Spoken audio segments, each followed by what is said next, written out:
नमस्कार, my self Madhuri Gupta, associate professor in political science और MA final का paper है ये रिसर्च मेथोडोलॉजी। उसमें हम पढ़ रहे हैं need and nature of research. तो हम उसमें देख रहे थे कि रिसर्च क्या चीज़ है।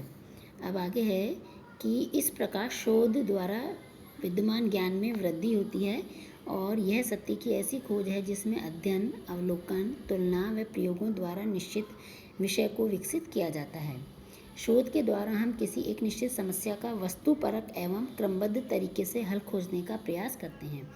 वस्तुपरक का मतलब है कि वो हमारे निर्णयों से, हमारे दृष्टिकोणों से प्रभावित नहीं होता है और एक निश्चित प्रोसेस होता है, तरीका होता है, उससे हम समस्या का हल खोजने का प्रयास करते हैं। इस प्रकार शोध का उद्देश्य अनुत्तरित प्रश्नों के उत्तरों की वैज्ञानिक प्रणाली के द्वारा उपयुक्त उत्तर की खोज करना, यानी जो प्रश्न अभी तक सुलझे हुए नहीं हैं उनको वैज्ञानिक तरीके से उनके उत्तर खोजने का प्रयास करना। शोध के उद्देश्य अथवा सार्थकता। शोध के उद्देश्य क्या है, या शोध की आवश्यकता क्यों पड़ी, या क्या आवश्यकता है, तो उसको हम 3 भागों में बांट सकते हैं शोध के उद्देश्यों को या उसकी आवश्यकता को। पहला है सैद्धांतिक उद्देश्य, दूसरा है व्यवहारिक उद्देश्य और तीसरा है व्यक्तिगत उद्देश्य। सैद्धांतिक उद्देश्य। शोध मूल रूप से ज्ञान में वृद्धि का साधन है। शोध के द्वारा हमारे ज्ञान में वृद्धि होती है क्योंकि शोध का सैद्धांतिक उद्देश्य तथ्यों, घटनाओं व समस्याओं के विषय में ज्ञान प्राप्त करना है, जिससे पुराने तथ्यों का दोबारा से सत्यापन करना, नए तथ्यों की खोज करना, नए सिद्धांतों के निर्माण करना तथा परीक्षण किया जा सकता है। तो इस प्रकार हम देखें तो शोध के निम्नलिखित सैद्धांतिक उद्देश्य हो सकते हैं। पहला है शोध का उद्देश्य प्रयोगों द्वारा सिद्ध तथ्यों के आधार पर अवधारणाओं की रचना करना, यानी थ्योरीज बनाना। शोध द्वारा पुराने तथ्यों की जांच करना व नवीन तथ्यों की जानकारी की जाती है। शोध का उद्देश्य पूर्व स्थापित सिद्धांतों की जांच करना तथा परीक्षण करना, यानी पुराने जो सिद्धांत हैं कई बार समय व परिस्थितियों के अनुसार पुराने पड़ जाते हैं और नवीन परिस्थितियों में वो सही नहीं ठहरते, इसलिए उनकी दोबारा से उनका परीक्षण करना। चौथा है शोध का उद्देश्य घटना तथा तथ्यों के मध्य कार्य कारण संबंधों को भी खोजना, कि जो घटना है और जो फैक्ट हैं उनके मध्य कार्य कारण संबंध, कि यह घटना क्यों घटित हुई, उसके पीछे क्या कारण हो सकता है। दूसरा है व्यवहारिक उद्देश्य। यद्यपि शोध का प्राथमिक उद्देश्य सैद्धांतिक ज्ञान में वृद्धि होती है, यानी हमारे सिद्धांतिक ज्ञान में वृद्धि होती है, लेकिन अगर उस ज्ञान का व्यवहारिक धरातल पर प्रयोग नहीं होगा तो वह शोध अर्थहीन हो जाएगी। कहने का अर्थ है कि जो शोध के द्वारा ज्ञान प्राप्त किया जाता है, अगर उसको समाज की समस्याओं का समाधान करने में अगर लागू नहीं किया जाए तो फिर उन जो शोध है उसका कोई फ़ायदा समाज को नहीं मिलेगा या वो शोध निरर्थक हो जाएगी। तो पहला है इसमें शोध के द्वारा सर्वोत्कृष्ट विकल्प की खोज की जाती है कि किसी भी समस्या के समाधान में कौन सा विकल्प बेटर रहेगा। दूसरा है शोध के द्वारा भविष्य के लिए की गई योजनाओं के निर्माण में सहायता मिलती है, कि भविष्य में जो योजनाएं बनाई जाएंगी तो वो रिसर्च बेस्ड होती हैं। अगला है तीसरा, शोध का व्यवहारिक उद्देश्य सामाजिक तथा आर्थिक समस्याओं को सुलझाने में भी सहायक होता है। जो समाज विज्ञान है हमारे, उनमें बहुत सारी समस्याएं होती हैं, तो शोध के द्वारा जो हल निकलते हैं उनको समाज की समस्याओं को सुलझाने में काम में लिया जाता है। शोध के द्वारा किसी घटना के स्वरूप व कारणों के बारे में गहन जांच कर उस समस्या को नियंत्रित करने में सहायता मिलती है। शोध के द्वारा विभिन्न चरों में परस्पर संबंध स्थापित कर परिकल्पनाओं को स्वीकृत व अस्वीकृत किया जाता है। शोध के द्वारा जो हमारे विभिन्न वेरिएबल्स होते हैं उनमें संबंध स्थापित किए जाते हैं और फिर जो हमारी हाइपोथेसिस है उसको हम स्वीकार कर सकते हैं या अस्वीकृत भी कर सकते हैं। शोध राजकीय व आर्थिक नीतियों का आधार भी बनती है।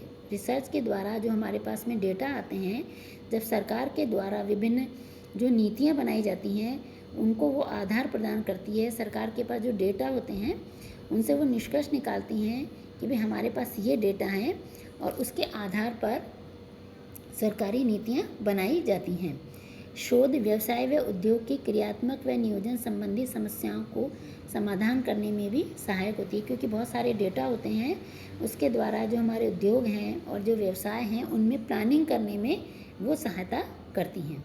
शोध के द्वारा सामाजिक संबंधों व समस्याओं का समाधान ढूंढने में भी सहायता मिलती है। जो रिसर्च होती है उससे हमारे सामाजिक संबंध और जो हमारी राजनीति विज्ञान में या जो भी राजनीतिक व्यवस्था में हमारी समस्याएं होती हैं उनका समाधान ढूंढने में हमें सहायता मिलती है। और तीसरा है व्यक्तिगत उद्देश्य।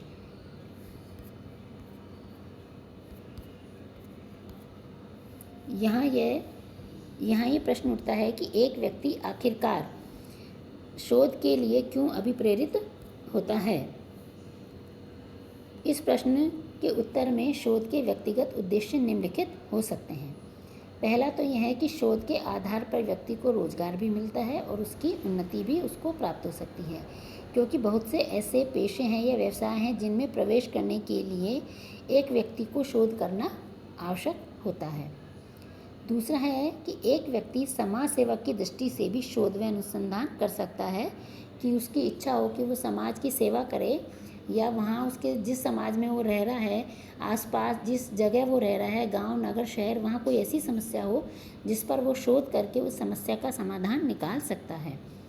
तीसरा है शोध करने का व्यक्तिगत उद्देश्य समाज में सम्मान प्राप्त भी करना हो सकता है, कि जब कोई व्यक्ति वहाँ अपने आसपास कोई समस्या देखता है तो उसका समाधान करता है और उसे अगर वो सफल होता है तो उसे समाज में सम्मान प्राप्त होता है, तो वो सम्मान प्राप्ति के लिए भी शोध कर सकता है। कुछ व्यक्ति रचनात्मक कार्य करने में आनंद का अनुभव करते हैं। कुछ व्यक्ति का स्वभाव इस तरह का होता है कि वो इस तरह का कार्य करते हैं तो उन्हें बहुत आनंद का अनुभव होता है, इसलिए वो बिना किसी व्यक्तिगत स्वार्थ के भी रिसर्च का कार्य करते हैं।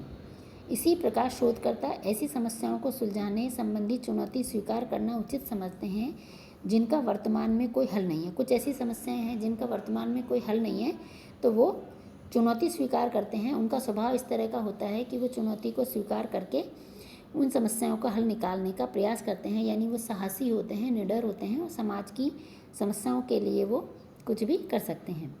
और लास्ट है सरकारी निर्देशों के आधार पर भी शोध करना अनिवार्य हो सकता है। कई बार सरकार अपने वहाँ पे जो समाज में या राजनीतिक व्यवस्था में कुछ इस तरह की समस्याएं होती हैं जिनके समाधान के लिए वो शोध करने के लिए भी कह सकते हैं, ताकि जो डेटा निकल कर आए या उसका जो समाधान निकल कर आए उसके द्वारा समाज और राजनीतिक जीवन में जो भी समस्याएं हैं उनको निपटाया जा सके।